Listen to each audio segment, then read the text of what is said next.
السلام علیکم، کیسے ہیں سب؟ آئی ہوپ سب خیریت سے ہوں گے، مزے میں ہوں گے۔ 2 دن پہلے بہت زیادہ سنو ہوئی ہے اور -45 تک جو ٹمپریچر ہے نا وہ گیا ہے۔ بہت ٹمپریچر ہے 3 دن، آج بھی اور کل بھی، اور اس سے ایک دن پہلے بھی۔ یہ 2 دن پہلے کی سنو ہو رہی تھی، کل بھی بہت زیادہ سنو ہوئی ہے۔ ٹمپریچر جب سنو ہو رہی ہوتی ہے نا پھر ذرا اتنا زیادہ نہیں ہوتا، لیکن جب ہو کے بعد میں بہت زیادہ ہو جاتا ہے۔ اور سنو اسٹارم بھی تھا ساتھ، اور کہیں نکلنا پڑ جائے نا تو بہت مشکل ہو جاتی ہے۔ تو ضروری جانا تھا جس کی وجہ سے اسٹارم میں نکلا، نہیں تو ویسے تو اوائڈ ہی کرتے ہیں اس طرح کے ویدر میں، نہ ہی نکلا جائے تو اچھا ہے۔ تو آج جیسا کہ میں آپ سے بات کر رہی تھی کینیڈا کی ہیلتھ کے بارے میں، کینیڈا میں جو ہیلتھ سسٹم ہے نا وہ بہت سلو ہے۔ ویسے تو کہنے کو یہ میں آپ کو پہلے بھی میں نے ویڈیو اس پہ بنائی ہوئی ہے کہ کینیڈا میں ہیلتھ فری ہے، اور کہنے کو تو ہیلتھ فری ہے، ڈاکٹر کا صرف جو چیک اپ ہے وہ فری ہے، اس کے بعد جو میڈیسن وغیرہ ہیں اس پہ آپ کو جو ہے وہ خود سے ہی لینی ہے۔ سب سے پہلے تو جو چیز جو ڈاکٹر کے پاس جاتے ہیں نا ہم، تو وہ چیک کرتا ہے، تو چیک کرنے کے بعد سب سے پہلے ہمیں جو کلینک میں جانا پڑتا ہے، واک ان جو ہے، اس میں تو اونلی جنرل ڈاکٹر ہی ہوتے ہیں، اسپیشلسٹ تو نہیں ہوتے، وہ تو ہاسپٹل میں ہی ہوتے ہیں، یا پھر یہ جو کلینک میں سے ریفر کرتے ہیں ان کے ریفرنس کے بغیر ہم ڈائریکٹ نہیں جا سکتے کسی بھی اسپیشلسٹ کے پاس۔ تو جیسا کہ ہم کویت میں ہوتے تھے نا، ڈائریکٹ اسپیشلسٹ کی اپوائنٹمنٹ لی، فیس دی تو چلے گئے، ایسے نہیں ہے ادھر نا۔ تو پھر وہ ڈاکٹر ریفر کرتا ہے، جو واک ان میں جنرل فزیشین بیٹھا ہوتا ہے وہ جو ہے وہ ریفر کرتا ہے، اور جو مطلب ٹرانسفر کرتا ہے کسی اور اسپیشلسٹ ڈاکٹر کے پاس۔ جیسے کہ پچھلے دنوں میں میرے کان میں بہت پین سٹارٹ ہوگی، مجھے سمجھ نہ آئے کیوں ہو رہی ہے، تو ڈاکٹر کے پاس گئے تو اس نے ENT کے پاس جو ہے نا وہ مجھے ریفر کیا۔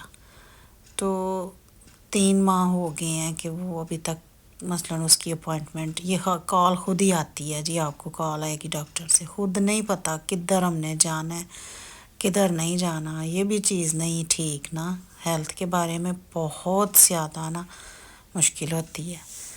تو پھر وہ ڈاکٹر کی جب اپوائنٹمنٹ آتی ہے، مطلب کال آتی ہے، اپوائنٹمنٹ ملتی ہے، ٹائم سیٹ ہوتا ہے، کبھی ڈاکٹر کے پاس ٹائم ہے تو اپنا اسکیجول نہیں، اپنا اسکیجول ہے تو ڈاکٹر کا نہیں، اس طرح کر کے جب ٹائمنگ سیٹ ہوتی ہے تو پھر ڈاکٹر کے پاس جاتے ہیں، چیک کرتے ہیں، پھر پتہ چلتا ہے کیا پرابلم ہے کیا نہیں ہے۔ تو وہ اتنی دیر تک سوچیں کہ تکلیف کتنی زیادہ ہے، ایمرجنسی ہے نا، اگر آپ ایمرجنسی میں جاتے ہیں تو 6 گھنٹے آپ کو بیٹھنا پڑتا ہے۔ 12 بجے جاتے ہیں ایمرجنسی، وہ سمجھتے ہیں صرف اونلی مرنے والی ایمرجنسی ہے جو نا، اس کو صرف وہ ایمرجنسی سمجھتے ہیں۔ تو جو تکلیف میں دوسری میں جو مر رہا ہے بیچارہ، وہ بھی تو ایک ایمرجنسی ہے نا، اس میں بھی تو دیکھنا چاہیے، اس میں بلڈ لے کے بٹھا دیتے ہیں، وہ پہلے ہی اتنی تکلیف، اوپر سے بلڈ لے کے چیک کر کے تو پھر اندر جانے دیتے ہیں۔ بھلا بندہ پوچھے کہ بلڈ کیوں لینا ہے آپ لوگوں نے، پہلے پرابلم پوچھو پھر بلڈ لو، تو پھر ڈاکٹر چیک کرتا ہے۔ تو بس یہ ہے کہ اللہ توکل ہی، اللہ تعالیٰ ٹھیک رکھے، کہیں جانا نہ پڑے، لیکن جدھر زندگی گزار رہے ہوں تو جانا بھی پڑتا ہے۔ تو مشکل تو کافی ہوتی ہے، لیکن آہستہ آہستہ جو پرابلم ہوتی ہے نا وہ یا تو اللہ تعالیٰ ٹھیک کر دیتے ہیں، یا پھر وہ کچھ اس طرح کر کے ہی مسئلہ ہوتا ہے۔ تو یہ میں نا اصل میں میرینیٹ کر رہی ہوں، چکن بون لیس کی بریانی بنانی تھی تو کافی زیادہ تھی، تو وہ میں نے چکن ٹکا جو ہے مسالہ ایڈ کیا، نمک اور ریڈ پیپر، اپنا بنا ہوا مسالہ اور یوگرٹ، اس میں نے پھر چکن ٹکا جو تھا وہ اس کو میرینیٹ کر کے تو رکھ دیا تھا۔ تو دوسرے دن پھر میں نے اس کو، ایک دن بعد میں نے اس کی نا چکن ٹکا بریانی بنانی تھی۔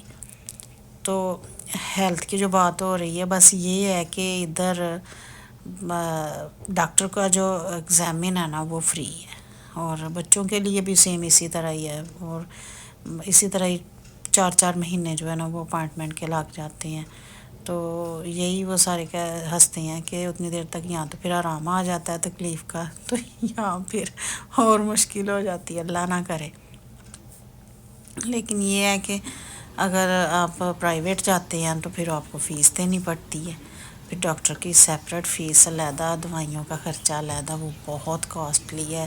جو فزیو تھراپی ہے وہ ان کے ہیلتھ کارڈ میں نہیں ہے، جو کائروپیکٹر ہے وہ ہیلتھ کارڈ میں ہے، جو اگر انشورنس ہے آپ کی کمپنی کی جدھر آپ جاب کر رہے ہیں تو پھر آپ کی وہی وہ ہو جائے گی، مطلب فزیو تھراپی بھی کائروپیکٹر بھی اونلی 10% آپ کو صرف ہیلتھ کارڈ سے اس میں ڈسکاؤنٹ ملے گی، باقی آپ نے فیس دینی ہے۔ وہ بھی آپ نے دینی ہی ہوتی ہے، جو انشورنس لی ہوتی ہے کمپنیز میں وہ کون سا وہ خود ہی دیتے ہیں، وہ بھی منتھلی کاٹتے ہیں۔ تو وہ جب ڈاکٹر کسی کے پاس فزیو تھراپی کے لیے جاؤ یا کائروپیکٹر یا مطلب جیسا بھی کوئی ٹریٹمنٹ ڈینٹل کا ہے کوئی، تو وہ پھر وہ جو ہے وہ کچھ پرسنٹ انہوں نے دینا ہوتا ہے، کچھ آپ نے دینی ہوتی ہے فیس، وہ ڈسکاؤنٹ ہو جاتی ہے۔ اب کہہ تو رہے ہیں کہ کینیڈا میں یہ 25 کی جنوری میں نا جو ہے نا ڈینٹسٹ وہ ٹریٹمنٹ جو ہے وہ فری ہو جائے گا۔ اب دیکھیں انشاءاللہ ویٹ کر رہے ہیں، اللہ نہ کرے کوئی پرابلم ہو، لیکن جب کوئی ٹیتھ کی ہوتی ہے نا ڈینٹل تو وہ بہت زیادہ کاسٹلی ہے۔ تو یہ ٹکا بریانی میں بنا رہی ہوں، یہ جو ہے یہ مسالہ ہے، بٹر چکن بریانی ہے، سوری چکن ٹکا جو ہے نا میں نے بنایا تھا، اور بٹر چکن بریانی ہے، کیونکہ اس کا سیپریٹ جو ہے نا وہ مسالہ بنا کے اس کو پھر یوگرٹ ڈال کے اس کو بیٹ کر کے اس میں بٹر چکن میں ڈال کے تو پھر میں اس کی وہ لیئرز لگاؤں گی بریانی کی۔ تو یہ اصل میں یہ فرمائش پہ بنی تھی، تو اس لیے میں نے کچھ کوانٹٹی میں زیادہ بنائی تھی۔ یہ جو ہے نا یہ اصل میں کنسٹرکشن میں دکھا رہی ہوں کہ ابھی تک ہو رہی ہے سنو میں، کچھ ایسے ہیں کہ جو سٹارٹ کی ہوئی ہے انہوں نے تو وہ کمپلیٹ کریں گے، لیکن ویسے جو کنسٹرکشن ہے وہ سٹاپ ہو جاتی ہے سنو جب سٹارٹ ہوتی ہے۔ تو یہ ابھی کوئی بن رہا تھا تو ظاہر ہے اس کو کمپلیٹ کریں گے وہ۔ باقی مجھے اب اجازت دیں، ہیلتھ کے بارے میں نے آپ کو انفارمیشن دی ہے، اور ادھر جیسے سسٹم چلتا ہے اس کے بارے میں نے تھوڑا سا آپ کو بتایا ہے۔